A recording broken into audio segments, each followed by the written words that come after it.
Hello, this is Crescenda, and I'm here to help you learn how to do a pumpkin.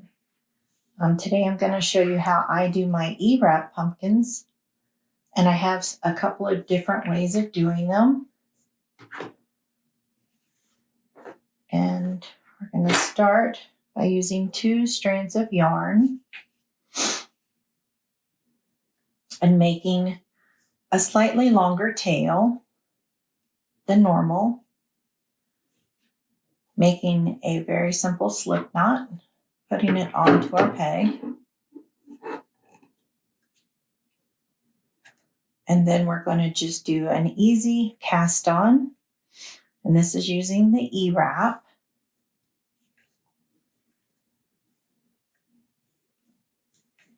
And go all the way around a 24 peg loom. Bear with me, this is my first video tutorial.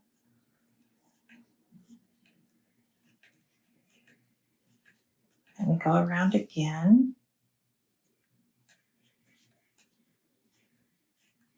And E-wrap is really simple just by going around your loom, wrapping each one of them. You don't want them real tight, because if you get real tight, it's real hard to knit over. So that's our basic cast on, and using your loom hook, you're going to go up and over.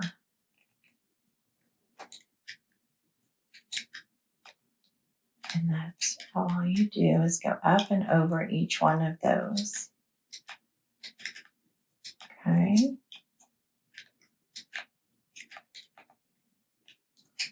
So that's the basic way of casting on our loom.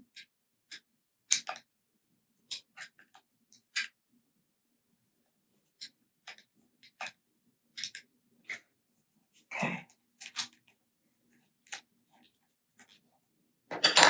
And then you're going to continue on. Now, as many rounds as you do will determine the size of your pumpkin. So if you want a really big pumpkin, just keep going until you get a really long length of pumpkin coming out the bottom here, and that'll show you. So you're going to continue on and E-wrap all the way around and continue this until you get as long as you want. Now, once you get the second row started, I take off of the hook here, off of our peg, and then push that through. That way you can get that out of the way. And again, just knit it off each one, and you continue going around. In order to save time, I've already done this so that I can show you the next step. So continue all the way around. I'll move that out and move this in until you get the length that you want. So here's what it's going to look like as you go. Now, here's where I make a decision on whether I want to use the inside or I want to use the outside for my pumpkin. And as you can tell, I've got a few different options here, and I've got different fabrics as well. This fabric here had a little bit more of a texture, and I just love how the different colors, and I like to use different colors on it. These were on the inside, so these were kind of a backwards on the using the inside of the loom, and this is on the outside of the loom. So you can actually see the stitches here, and this side makes it a little more bumpy. So today we're going to do a bumpy one, and it's going to look exactly like this one. So once you get the length that you want, you're going to measure your yarn and go all the way around and then cut it. And once you get there, you're going to grab your darning needle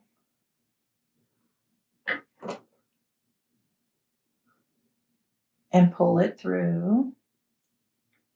And then you're going to cast off. To cast off, we need to take from the last peg that you ended with, go to the very next one. So it would be the first peg on your loom to the right of your cast on area and your starting peg. And then you're just going to go up and under every peg and every stitch there, making sure that you're catching every one.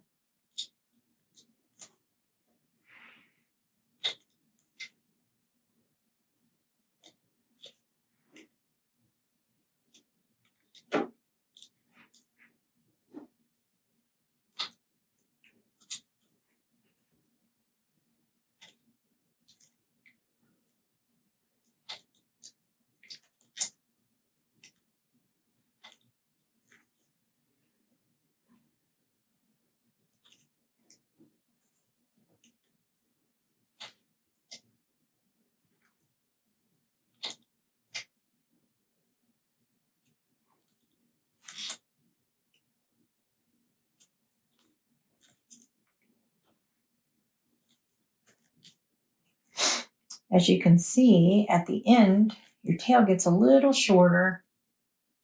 It may be hard to get it up underneath every one. If that happens and you don't have quite enough tail, that's okay. Don't panic. Just hold your needle. Go back to the very first one that you did and start taking it off the loom. This will give you more yarn to work with.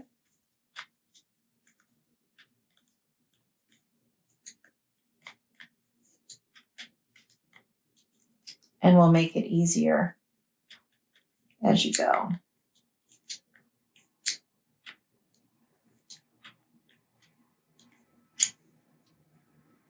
And then you can start pulling your yarn, and it'll give you just enough to get back up underneath that last one. Once that last one is done, you can start casting off all of them. You want to take it completely off of your loom.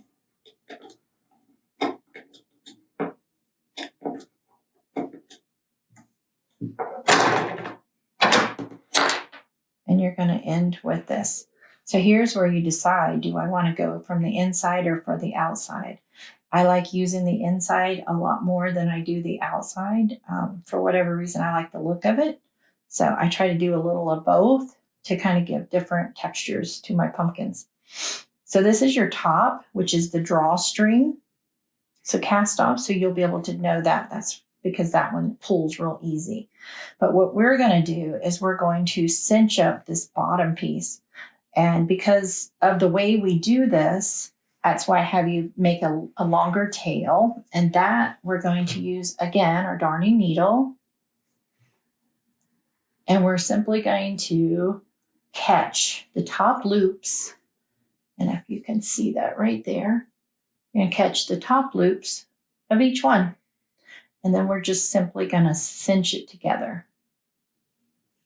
There is a way of doing a cast on that is a drawstring so that it will do a cinch at the bottom. And I found that on YouTube. I'm not very comfortable doing that one yet. So I do it this way just because it's easier for me. But if you'd like to try to find that video, it was on YouTube and it's a drawstring cast on.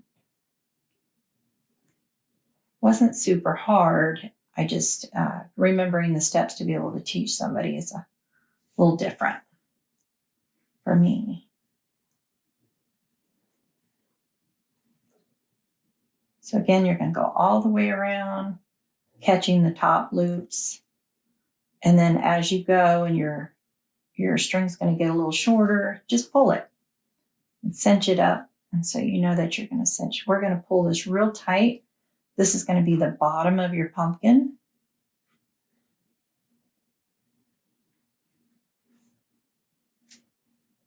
Okay. Give you a good look there. And again, just pulling it tight and cinching it up. And then we're just going to make a quick knot. Again, I'm going to use the inside of my fabric as my outside. So I'm making my knot here. If you were going to use, if you wanted this look or this one, whichever one, you would go on, you would have turned your fabric wrong side out and then made your knot, because your knot's going to be inside. So I don't even bother cutting off my tails. I leave those there. And then I turn my fabric inside out. Okay. So that's the basic of the pumpkin body. And from here you can do, I just use a little bit of fiber fill, polyfill, I guess, and fill my pumpkin. This is where you can shape it a little bit more. You can make it really full or to whatever you like on that. Okay, so you can see our pumpkin starting to take shape. And I like to squish it down a little bit. It makes it a little easier. Now, an easy way of putting a stem in, so there's several different ways, obviously. You can go outside, get you a stick, and you could put a stick in the middle and hot glue it, cinch this up really, really, really tight around the stick and then hot glue that together. You could use, this is a cinnamon stick, and I've cut it in half, and you could cinch that together and again, do the hot glue gun, and that would be a cute little stem. And that makes it easy. And then you would be done. So that's totally up to you on how you would like to do that. I have knitted my stems, and I did this through a finger knitting. And so I'll show you real quick on how we did the finger knitting. It's pretty fast. There is no rhyme or reason to it though. I learned how to do this a while back as well, and I thought, well, this might make an easy stem. So again, you're gonna take it here and around 2 fingers. So you're gonna wrap once here, wrap once here. When you get back, instead of going back around, you're actually gonna come back and across and hold it. And then you're gonna pull the bottom over the top, bottom over the top. This is making a chain, is basically what we're gonna do. And when I started making these pumpkins, I just was trying to figure out a way of making a sewn or a knitted look to it. And I kind of liked the chain because it was quick, it was easy, and it was something I already knew how to do. And it doesn't take very much yarn to make these.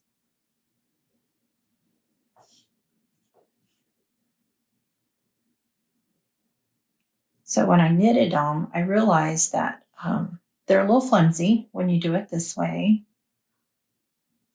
So I had to figure out a way of making it stiff. Now, if you look at the back, then you just pull, you can see that we've got a chain started here. I'm going to do one more knit.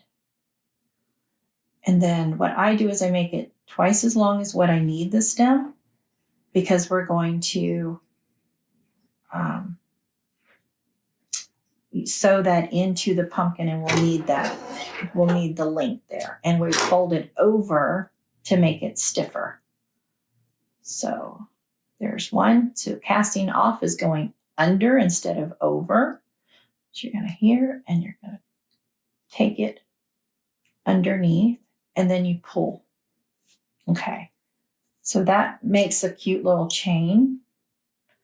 And then I fold that over to make my stem.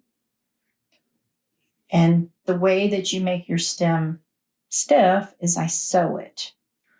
So then I take another good size length of our browns. And I do use 2 because I feel like it makes it go by faster, makes it thick. And then you're going to sew it together after you finish it.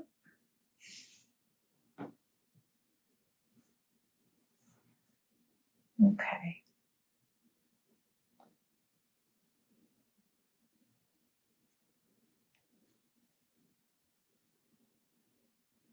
And I leave my tail pretty long there so that I can catch it later.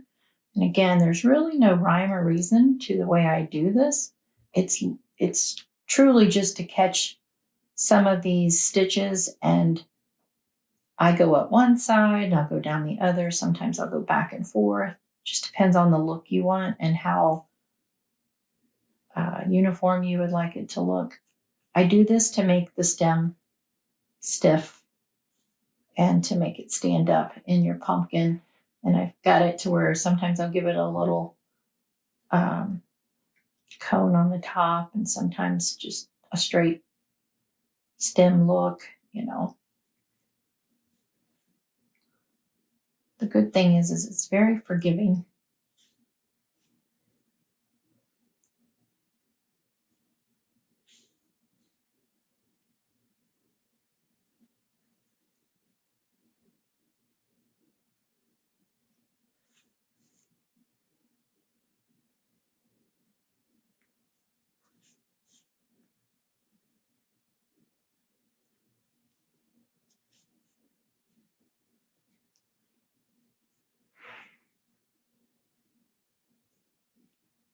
We're almost done.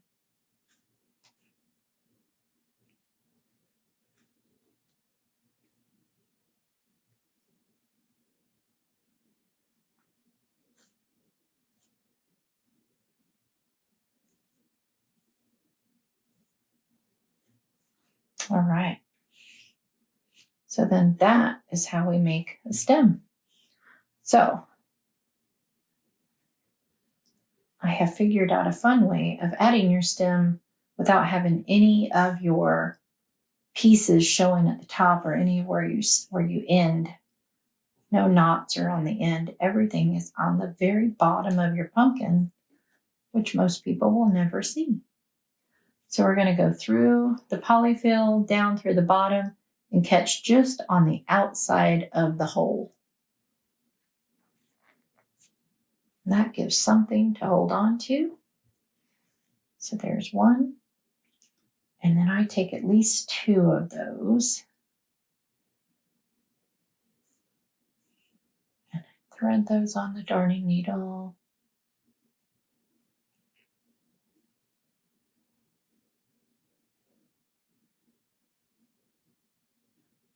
And I go back down beside the stem, and then I'll catch the other side. And then pull that pretty tight. Okay. Now, then I tuck in these little ends. And just push those in there. Oops.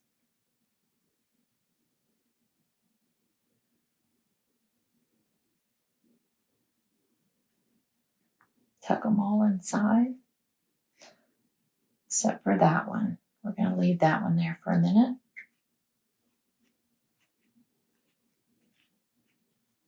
Okay, so your stem is going in there real good. And then you can decide, do you want it really long or do you want I may not want it quite so long. If I want a little short stem, I can do it that way. Get it to where you like it and then cinch it up really, really good and tight. Okay. So when you get that where you want it, then you're going to tie this off as well. And this is the neat little trick that I learned. By cinching it off here, going in as close as you can, grab another piece and tie it off.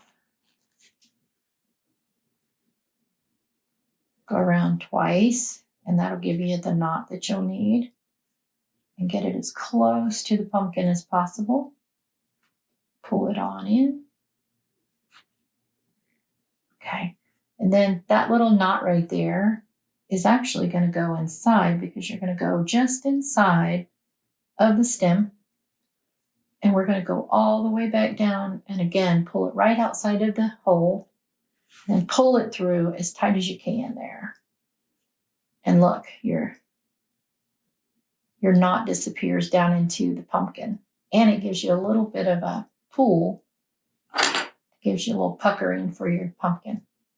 So your pumpkin's starting to really take shape now. Okay. And then we take these ends and we tie them off. And I take and tie off these two.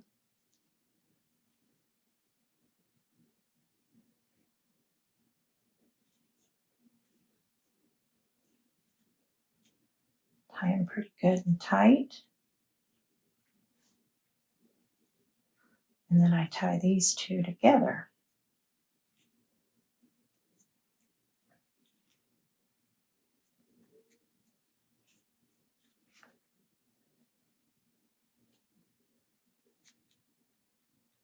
Just one more time, just to be on the safe side. And then come in real close to it and trim those down. And that's all you'll see on the bottom. And you've got a pumpkin. So you can actually adorn your pumpkins. You can see here, I use a little piece of raffia on this one. Some of them I didn't put anything. And then others, I use this great little wire. And this is just a floral wire. And I used my darning needle, and you just kind of wind it around it. So you can just take and put it right through there. And that makes these cute little curly cues to add to your pumpkin. And there you go. That's how we make our pumpkins. And this is with an easy E-wrap and nothing hard. It takes me about 30 minutes. All right, I hope you've enjoyed it.